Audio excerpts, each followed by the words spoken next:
Monsieur Ibrahima Daffé a obtenu la mention très honorable avec les félicitations du jury à l'issue de la soutenance de sa thèse de doctorat le samedi 11 juillet 2026 à l'université Cheikh Anta Diop de Dakar.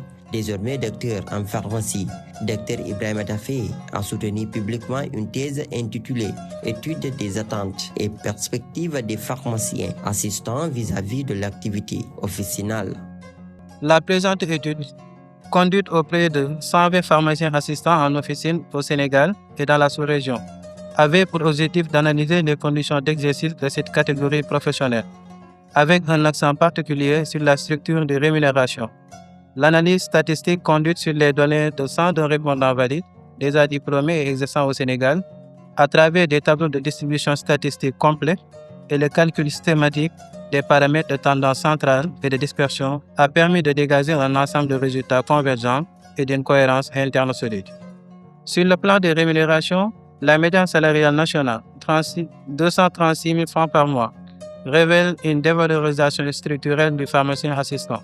La distribution asymétrique positive, moyenne 249 265 supérieure à la médiane 236 000 supérieure au mode 206 250 francs CFA et le coefficient de variation de 34,4% atteste d'un marché salarial dual et hétérogène, où une minorité accède à des rémunérations relativement décentes pendant que la majorité stagne dans les tranches inférieures. Sur le plan des inégalités de genre, un écart salarial structurel de 8,7% en faveur des hommes a été relevé. Cet écart, expliqué par des différences de qualification, atteint son paroxysme en zone rurale, plus de 33,2% et s'inverse de manière significative en zone périurbaine, où la compression salariale efface les différenciations de genre habituelles, phénomène qui mérite d'être approfondi par des méthodes qualitatives. Sur le plan territorial, la hiérarchie salariale urbaine, rurale, périurbaine identifie la zone périurbaine comme le territoire le plus précarisé, combinant des rémunérations les plus basses, la dispersion la plus faible et l'absence totale de hauts salaires. Cette dévalorisation territoriale couplée à la précarité contractuelle documentée, taux d'inscription ordinaire de 31%, 42% sans avantages sociaux, surcharge horaire fréquente, dessine le portrait d'une profession en situation de fragilité systémique. À la lumière de ces résultats, les recommandations ci-après peuvent être formulées. Aux autorités publiques, initier en concertation avec l'ordre des pharmaciens, l'ARP et les organisations représentatives, la négociation d'une convention collective sectorielle fixant des minima salariaux indexés sur le niveau de diplôme et l'ancienneté. Réviser le statut juridique du pharmacien assistant afin de clarifier ses droits, ses responsabilités et les conditions de délégation d'actes par le titulaire. À l'Agence sénégalaise de réglementation pharmaceutique, ARP, élargir le périmètre des inspections officielles aux conditions sociales et contractuelles d'emploi des pharmaciens assistants, au-delà des seuls aspects techniques de la dispensation. Publier des référentiels de bonnes pratiques en matière de gestion des ressources humaines professionnelles à destination des titulaires. À l'Ordre national des pharmaciens du Sénégal, faciliter la régularisation ordonnante des pharmaciens assistants en simplifiant les procédures d'inscription, de mettre en place, en collaboration avec la FMPO, une procédure de préenregistrement permettant la constitution du dossier ordinal dès le dépôt de la thèse. À la faculté de médecine, de pharmacie et d'odontologie FMPO, renforcer les enseignements relatifs aux droits du travail, à la déontologie contractuelle et aux droits et obligations des pharmaciens assistants. D'encourager les recherches longitudinales sur les conditions d'exercice et l'évolution des ressources humaines pharmaceutiques au Sénégal. Aux pharmaciens titulaires et assistants, formaliser les relations de travail et garantir des conditions salariales et sociales équitables. Renforcer le dialogue, la représentation professionnelle et la régularisation ordinaire. Promouvoir la formation continue et les mesures incitatives en zone sous-dotée. Cette étude ouvre des perspectives complémentaires, analyse multivariée, ancienneté, taille de structure, type de contrat. Étude qualitative sur la discrimination salariale de genre, comparaison avec la CEDEAO et exploration des liens entre conditions d'exercice, satisfaction professionnelle et intention de départ. À partir des données déjà collectées, au-delà de la justice sociale, l'amélioration des conditions des pharmaciens assistants est un enjeu de santé publique car elle conditionne l'accès des Sénégalais à des soins pharmaceutiques de qualité. Nous allons finir, Monsieur le Président. Merci.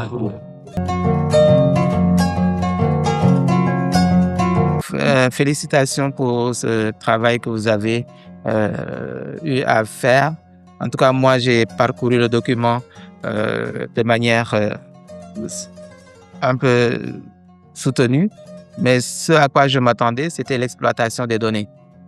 L'exploitation des données et du moment où votre directeur de thèse et moi, nous avons les mêmes bases de formation, c'est tout à fait normal que je ne trouve pas à dire, parce que si je le critique, je me critique, parce que justement, c'est les mêmes pratiques qui sont décrites, qui sont utilisées pour l'exploitation des données. En tout cas, pour cette exploitation des données, en tout cas, je suis entièrement satisfait avec les coefficients de variation qui sont intégrés pour permettre, en tout cas, de faire des comparaisons pour des analyses multivariées, mais également les box plots.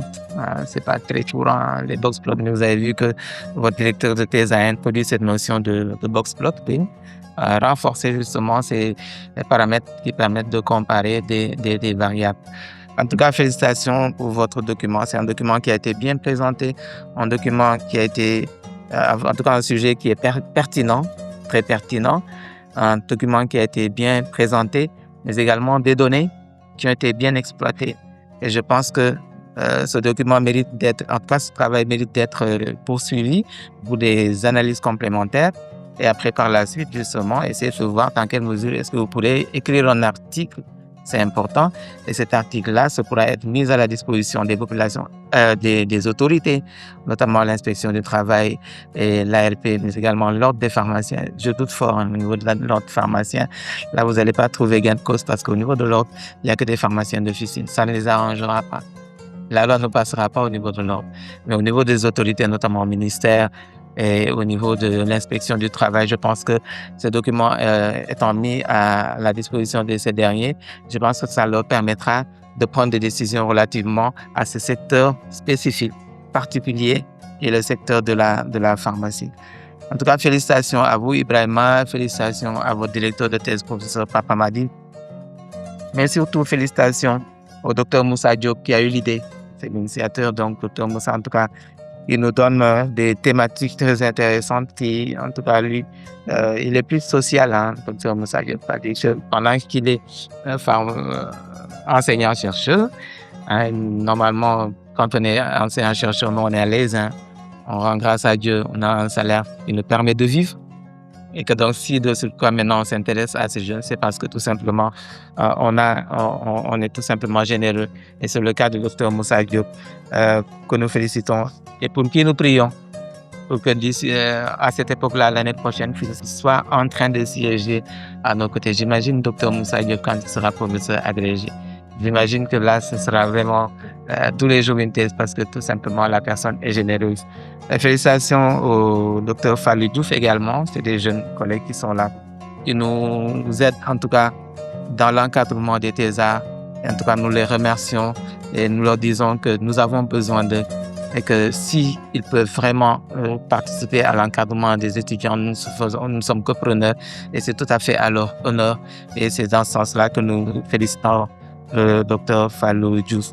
Félicitations à vous également, Ibrahima. Je vous ai connu en tant qu'étudiant, je vous ai vu à plusieurs reprises au laboratoire et je vous ai connu étant un étudiant sérieux, travailleur, mais surtout un étudiant respectueux de ses maîtres. Et donc, je ne pouvais pas manquer cette occasion pour faire ce témoignage devant vos parents qui sont là, présents. Et je profite également de l'occasion pour vous féliciter vos parents qui vous ont donné cette éducation qui vous a permis d'être là ce midi en train de soutenir votre thèse en vous exhortant à ne pas les oublier. C'est important.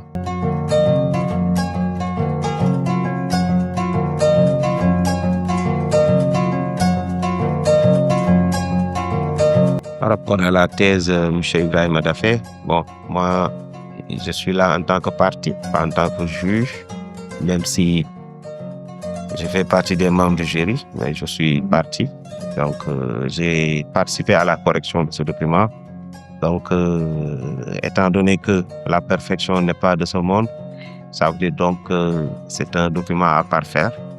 Donc, je suis là pour écouter les uns et les autres afin de parfaire ce document-là. En tout cas, que ça soit plus proche de la perfection. Donc, c'est une thèse que j'ai pris en cours de chemin parce que l'initiateur de cette thèse, c'est le docteur Moussa Diop, qui également vous adressons nos prières, qu'Allah l'accompagne dans ce projet. Et également, il y a eu le docteur Fallou qui vous a également aidé par rapport à cette thèse. Donc, moi, je suis le directeur administratif. J'ai eu à faire des corrections en fin de rédaction. Mais ce que je note, c'est que c'est une thèse d'actualité, une thèse quand même qui soulève un problème lié à l'insertion des pharmaciens, mais également au type de contrat. Donc là, vous êtes en train de soutenir votre thèse. Vous avez fait 5 ans d'études, plus l'année de thèse, ça fait 6 ans. Et quand je vois les salaires, quand même, bon, il y a la matière à débattre. Bon, c'est pas quelque chose d'attractif. Et ça, pour moi, vous l'avez dit, hein, il y a beaucoup de recommandations. Il y a l'ARP, il y a les pharmaciens, il y a même le ministère. Même si on sait que la pharmacie, c'est une profession libérale. Donc, c'est ça qui fait même sa particularité parce qu'on ne peut pas d'emblée fixer carrément le salaire.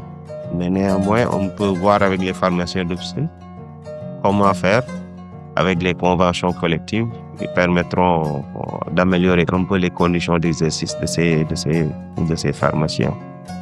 Donc, nous avons présenté la thèse en 2 parties. Donc, il y a d'abord la partie bibliographique et la partie expérimentale qui est le travail de terrain. Donc, c'est une enquête. Donc, avec la première partie, 2 chapitres. Donc, le premier chapitre avec la pharmacie au Sénégal, donc historique, structure, évolution, le cadre réglementaire et légal du travail pharmaceutique au Sénégal. Donc, ça a un intérêt de l'instant que ça va nous aider dans la deuxième partie et les conditions de travail. Et la deuxième partie, donc, nous avons présenté les objectifs, le cadre d'étude, la méthodologie, avec l'échantillonnage, les résultats. On avait énormément de résultats. On avait même discuté parce que c'était tellement intéressant que dans la présentation des résultats, il y avait beaucoup de commentaires. Dans les corrections, on était obligé de revoir, de sortir les commentaires et de les mettre dans la partie commentaires. Dès l'instant également, il y avait beaucoup de problèmes pour les références et pas de références. C'est pour cela qu'on a choisi d'adopter la démarche commentaire. Mais néanmoins, cette partie-là peut être améliorée. Si on parvient à avoir des références, on peut bien faire une discussion, ça va être plus intéressant. En tout cas, moi, je suis satisfait du travail, même si je vous ai un peu retardé. Vous devriez peut-être soutenir bien avant. Donc, j'avais du mal à trouver du temps pour corriger le document. Bon. À un moment donné, je me suis dit qu'il fallait que je termine avec le document. Je vous ai même appelé dès dimanche matin pour la correction. Mais bon, j'avais pas le choix. En tout cas, et toi également, tu m'as vraiment montré la motivation. C'est toi qui m'as motivé parce que, étant donné que je savais que tu étais prêt à faire les corrections, ça m'a motivé davantage à trouver du temps pour qu'on puisse corriger le document. Et ça également, c'est des qualités qu'il faudra consolider parce que travailler avec une personne motivée, c'est une bonne chose parce que ça motive également la personne qui travaille avec vous. Donc, à travers ce document, donc, je peux témoigner de vos qualités intrinsèques qui vous ont permis de faire ce travail de synthèse-là.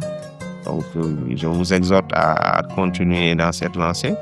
Mais également, au cours de notre compagnonnage, je peux témoigner de votre bonne éducation. Parce que à chaque fois que je vous demandais de faire des choses, donc, sans rechigner, vous les faisiez à la lettre. Donc, je vous exhorte également à conserver ces acquis-là.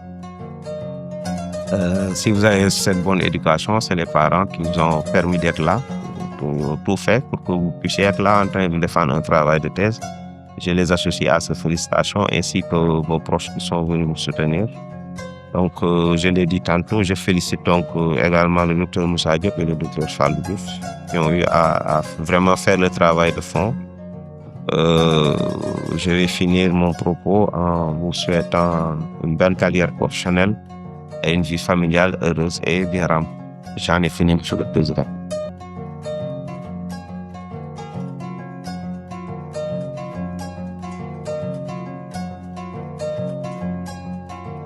S'agissant de votre travail, M. Ibrahim Daffé, qui porte sur l'étude des attentes et perspectives des pharmaciens assistants vis-à-vis de l'activité officinale, c'est un sujet intéressant. Je l'ai lu avec beaucoup d'intérêt en tant que régulateur pharmaceutique, aussi en tant qu'ancien assistant aussi, parce que nous tous, nous avons fait l'assistanat. Nous tous, on a été exploités, je le dirais, j'utilise les mots, on a été exploités, nous tous. Et je pense que ça doit cesser, cette exploitation. Je dirais parfois, quand on voit les renommées, c'est une exploitation quand même, entre confrères. Donc, parce que vous parlez des conditions d'exercice et de rémunération. Parfois, moi, comme je l'ai dit, j'ai fait 3 officines. Mais parfois, j'ai quitté des officines. Parfois, on voulait t'exploiter. Moi, personne ne va m'exploiter. Parce que je ne suis pas fait pour être exploité quand même. J'ai fait, je pense, 3 officines. Donc, pour ce qui concerne les conditions d'exercice, donc parfois, il y a des pharmaciens gentils et d'autres non. Parfois, les conditions, c'est trop compliqué. Parfois, donc, très compliqué. Parfois, les horaires d'abord. Donc, parfois, tu vois quelqu'un, tu demandes à une personne. Parfois, il y a des jeunes pharmaciens qui vont travailler toute la journée. Parfois, de 8 heures, parfois à minuit, pour être payé juste à 100 000 francs. Et sachez, à ce moment-là, il fait des chiffres d'affaires, peut-être la journée, la nuit. La journée, peut-être il va vendre 8 millions. Il paye le pharmacien d'officine, l'assistant, je dirais à 100 000 ou bien 150 000. Même parfois, si tu tombes malade, même pour prendre des médicaments, parfois dans l'officine, ça pose problème. Parfois même, il y a certains, ça dépend, parfois même on peut t'obliger quand même à faire des trucs, parfois à ne pas respecter la réglementation, parfois si tu refuses, on te dit non, on te remplace avec une autre personne. Et parfois même quand tu demandes une augmentation de salaire, non, attends, on va te virer, on va te provoquer, on te vire, n'est-ce pas?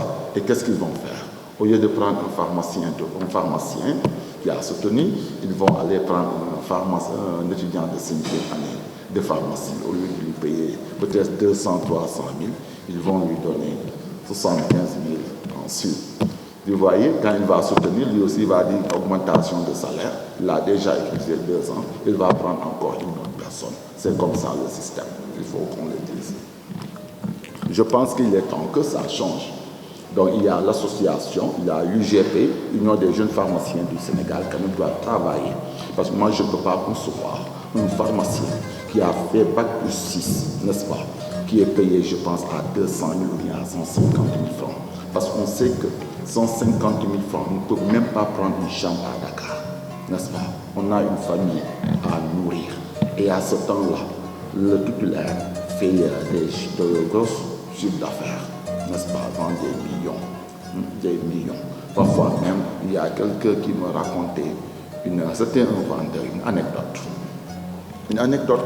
Le vendeur de pharmacie me disait que, donc, je pense que c'était quand il était vendeur vers les années 90. Donc, il voulait acheter un terrain. Donc, je pense qu'il manquait un truc de 100 000 francs parce qu'à ce temps-là, les terrains ne coûtaient pas cher. Donc, il a demandé au pharmacien de lui prêter un peu pour qu'il achète un terrain parce qu'au moins, il faut une maison. Il a dit non, je ne peux pas, je n'ai pas d'argent. Le même week-end, le pharmacien, son fils est passé, il lui a donné 100 000 francs pour aller passer le week-end à Saly. Après, le vendeur de pharmacie, parce qu'il voulait acheter une moto, il a dit j'ai besoin de 200 000 francs pour acheter une moto. Il lui a donné les 200 000 francs, parce que c'est dans son intérêt. Vous voyez. Donc, il faut penser quand même.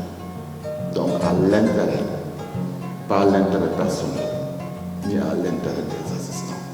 Donc, pour cela, c'est l'union qui fait la force. En tout cas, j'exhorte tous les jeunes pharmaciens de se mobiliser derrière l'union des jeunes pharmaciens. C'est l'union qui fait la force.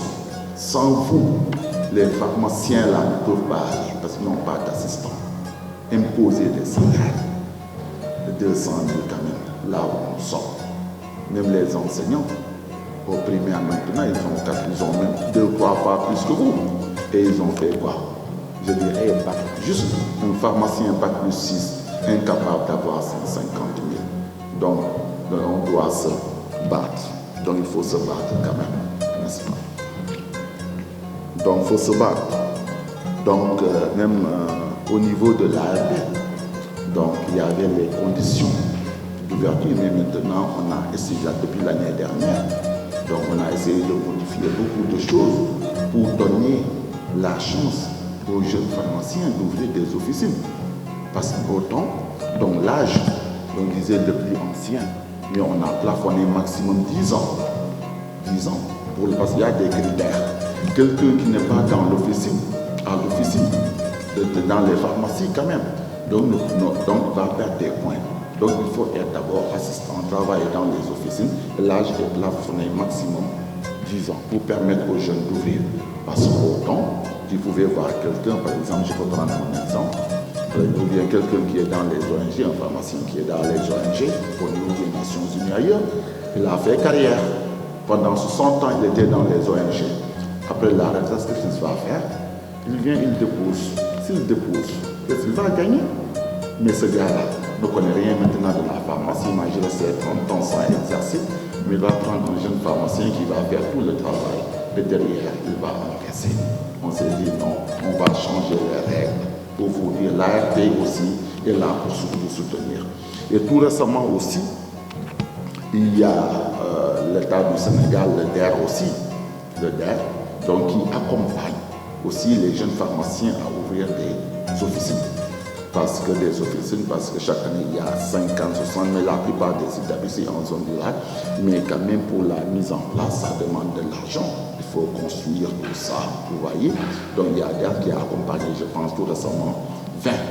Donc il faut financer les jeunes pharmaciens. Et aussi, j'ai oublié de dire ça aussi, pour l'ouverture des officines aussi. Donc on a permis aux jeunes maintenant, ils peuvent associer.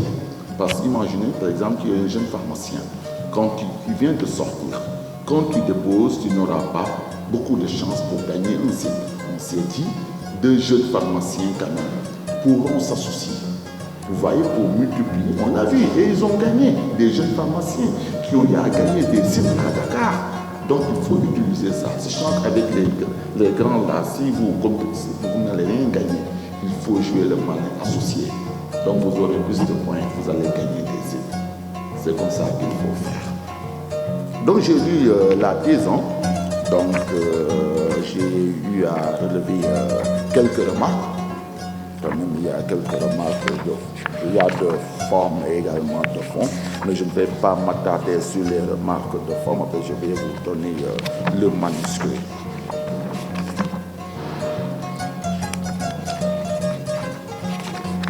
Donc de forme, ici c'est à la page 7.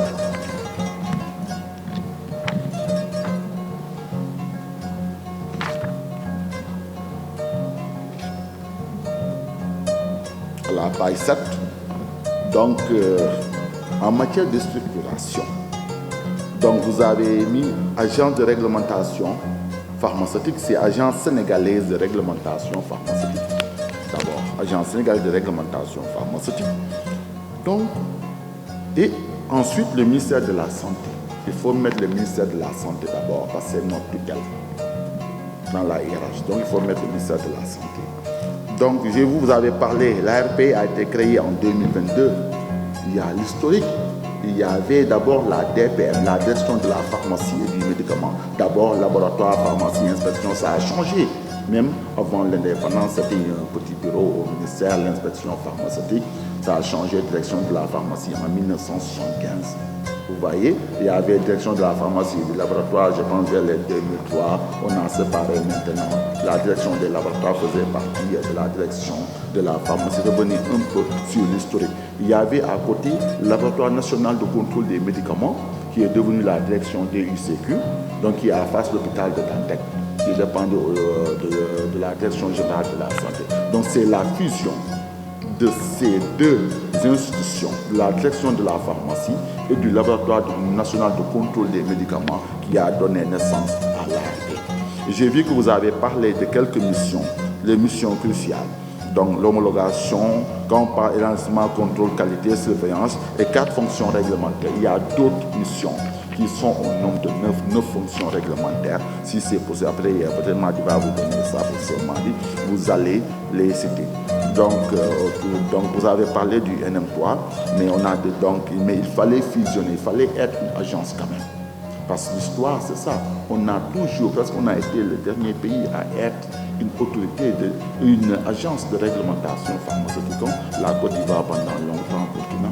Mais c'est après l'histoire de la Covid, n'est-ce pas? Il y a l'Institut Pasteur qui a comme objectif de produire avec le projet Madiba, de produire des vaccins. Mais il faut quand même une agence, et une agence de niveau de maturité 3. Vous voyez, donc c'était dans notre intérêt. Donc, ce qui a fait que l'ARP a été créée. Parce que c'était devenu une nécessité, une obligation.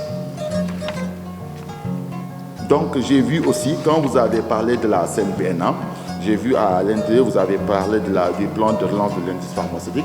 Mais je pense après la CNPNA, il fallait mettre l'UGP Pharma.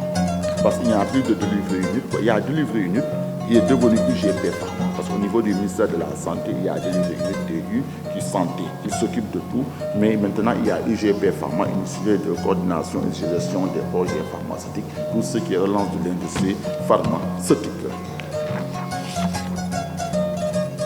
UGP Pharma, avec les fameux projets.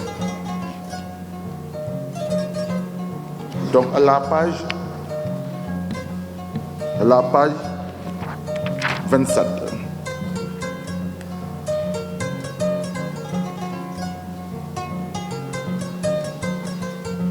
Donc, critères d'inclusion. Les pharmaciens assistants ayant soutenu. Est-ce qu'il y a des pharmaciens assistants n'ayant pas soutenu? Pharmaciens assistants ayant soutenu. Pour moi, pour être pharmacien, il faut soutenir. N'est-ce pas? Donc, il faut soutenir. Ou bien les étudiants de 5e année, ou bien il y a des étudiants de 5e année qui se réclament assistants. Mais quand on regarde la loi de 2023, assistant fait référence à quelqu'un qui a soutenu, qui a le diplôme.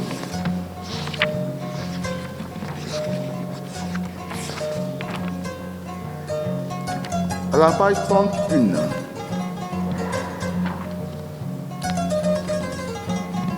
Donc j'ai vu le niveau d'études, ok. J'ai vu doctorat d'état et PhD 8. 8 PhD. Donc vous avez des pharmaciens, 8 pharmaciens, n'est-ce pas, qui ont le doctorat. Ils ont le doctorat parce que pour avoir d'habitude les pharmaciens, donc il faut le doctorat d'état en pharmacie d'habitude avant, si c'est pharmacien, avant d'avoir le PhD. Est-ce que ces 8-là sont des pharmaciens d'abord? Et il y a 8 pharmaciens PhD là, qui sont dans les officines et qui acceptent d'être payés, n'est-ce pas? Est-ce qu'ils ne sont pas en cours de faire le PhD?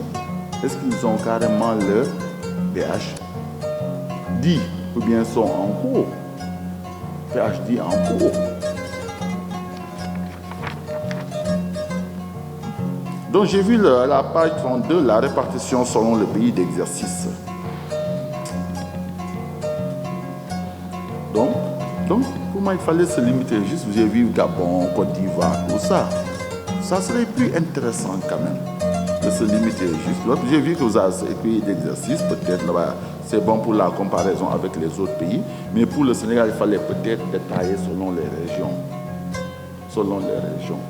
Vous avez dit banlieue, zone rurale, c'est quoi zone rurale? La définition. Vous voyez, il y a certaines zones rurales, par exemple, si vous partez au Fouta, par exemple, on sait parce qu'il y a des réalités. Par exemple, si vous partez vers Bakel, là-bas, les pharmacies marchent très bien parce qu'il y a les France Nabé. Mais vous allez vers le Saloum, là, vers le Sine. Les gens, quand ils ont des ordonnances, là, ils vont les acheter à Dakar. Parfois, ça ne marche pas bien. Essayez de voir ces réalités selon les zones. Vous voyez? Donc, je vous félicite aussi ce très beau travail. Donc, c'est un très beau travail, quand même, un travail d'enquête, donc, qui nous donne beaucoup d'informations. Et je te souhaite également une très belle carrière professionnelle. Donc, je félicite aussi vos parents, parce que quand vous êtes là aujourd'hui, je dirais c'est grâce à eux. C'est grâce à eux. Donc, tu es là aujourd'hui. Tu es là aujourd'hui.